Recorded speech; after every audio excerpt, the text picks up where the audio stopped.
Moussa est la sorcière du château noir. Il était une fois dans une contrée lointaine un jeune berger nommé Moussa. Ce berger était fort et courageux.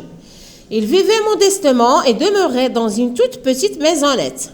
Un jour, Moussa alla à la ville pour faire des achats. Mais il remarqua que tous les habitants avaient l'air tristes.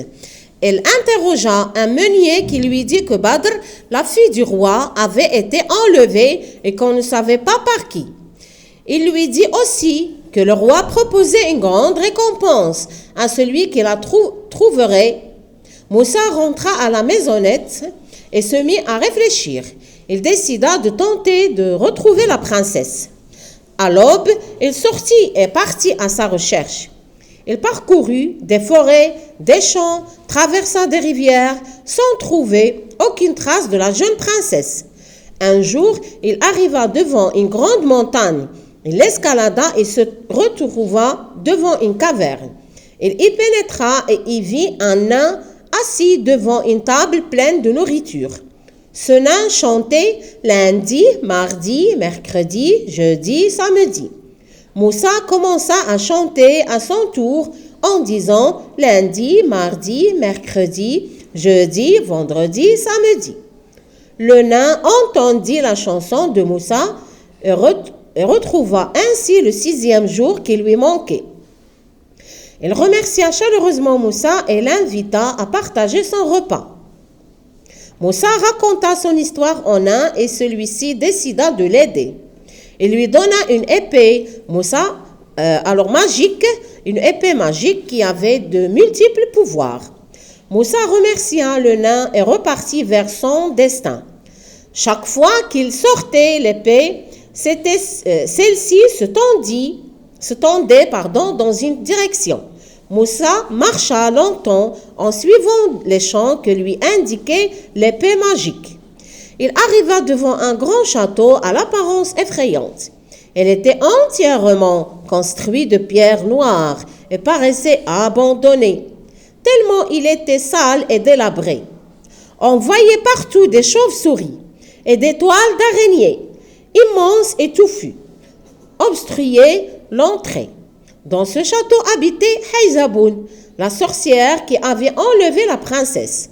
Moussa voulut entrer et tuer la sorcière, mais un monstre défendait les lieux. Le monstre avait la tête d'un loup et le corps d'un cheval.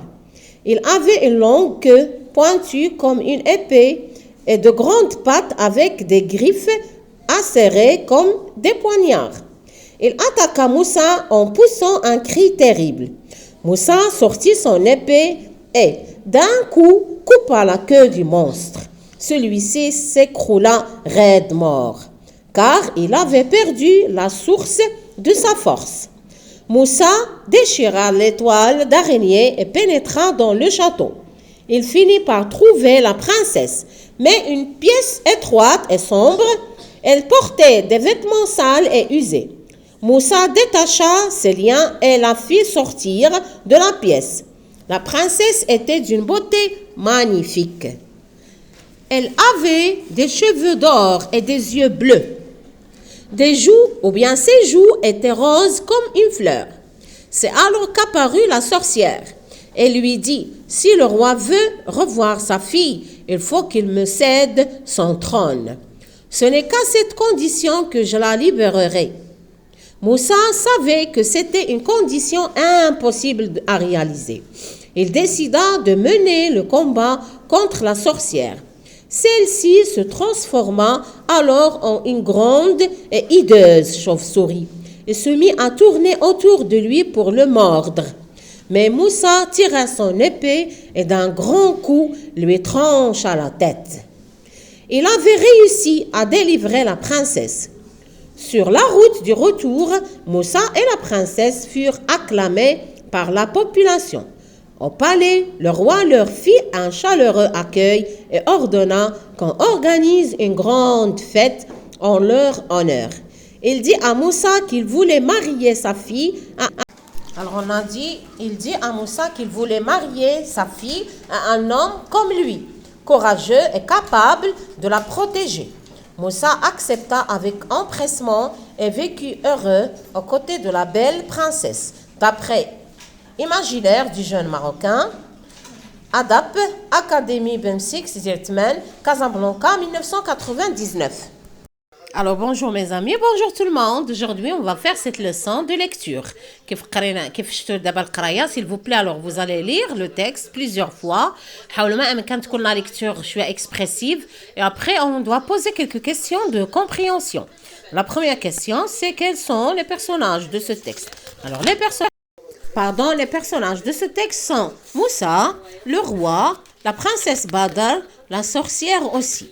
Et il y a aussi d'autres personnages qui sont mythiques, des personnages métaphysiques. Voilà. Alors, on doit d'abord faire sortir les personnages ordinaires, comme Moussa, la sorcière, le roi et la princesse. Deuxième question, alors quel est le lieu de ce texte? Alors nous avons beaucoup de lieux. Le premier lieu c'est le château. Déjà dans le titre nous avons Moussa et la sorcière du château noir. Le château c'est le lieu principal où se passe l'histoire. Alors le château c'est une grande maison. Normalement elle est belle ولكن parfois تكون sinistre. Dans le texte le château ici c'est un lieu sinistre. Ça veut dire تيخلع شي شوية حيت فيه واحد la sorcière. Voilà, alors le lieu c'est un château et le lieu aussi ce sont des montagnes et la forêt, ce sont des mots qui expriment le lieu et qui se trouvent dans le texte. On passe maintenant au temps. Quels sont les mots qui expriment le temps? Alors le temps il est exprimé doublement. D'abord par il était une fois, ensuite par un jour et même triplement et quadruplement parce que nous avons beaucoup de mots qui expriment le temps. Alors, il était une fois, c'est un mot qui exprime le temps, un temps indéfini. Indéfini, ça veut dire بعيد وما محددش. Il était une fois واحد الوقت من الزمن. Un jour aussi, c'est un mot qui exprime le temps.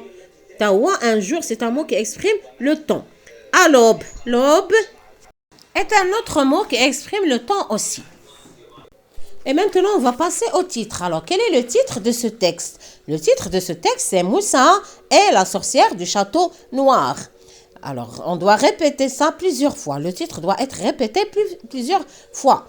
La source maintenant. Alors, quelle est la source de ce texte? La source, il y a le masdar, le texte.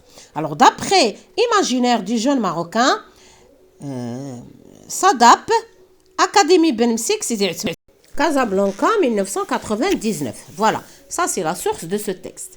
Maintenant, l'image.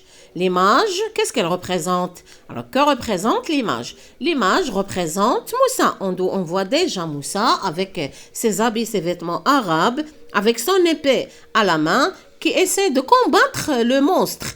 Alors, le monstre, dans le texte, bien sûr, quand vous allez lire et relire le texte, vous allez comprendre qu'il s'agit du monstre. Le monstre, واللي حرشته بحالك هذيك لا سورسيير هي لا فام اللي هي شويه méchante وما اللي اختطفوا بدر.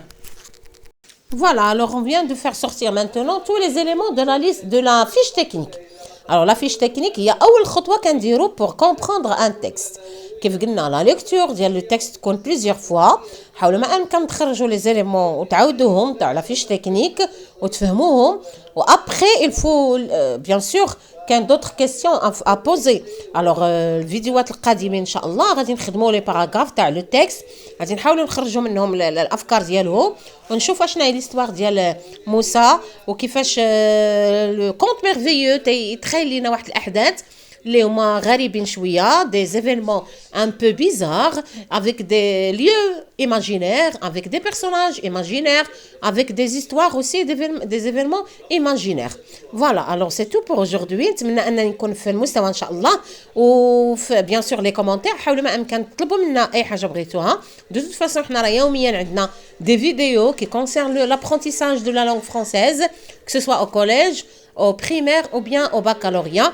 alors شكرا لكم بزاف على انضمام القناه ديالنا شجعونا شي شويه اللي يخطيكم وشكرا لكم بزاف لانهم انضميتوا لينا في القناه الاخرى وفي هذه القناه بجوجهم. مدرسه ابطال هي هذه اللي كاينين فيها الدروس ديال اللغه الفرنسيه والقناه الاخرى اوربيت زمان. اوربيت زمان هي قناه اللي هي ثقافيه بشكل شعبي ونتمنى انكم تبارطاجيو لا فيديو افيك لي زامي لي كاماراد لي فوازان ديالكم. شكرا لكم والى لقاء قريب ان شاء الله.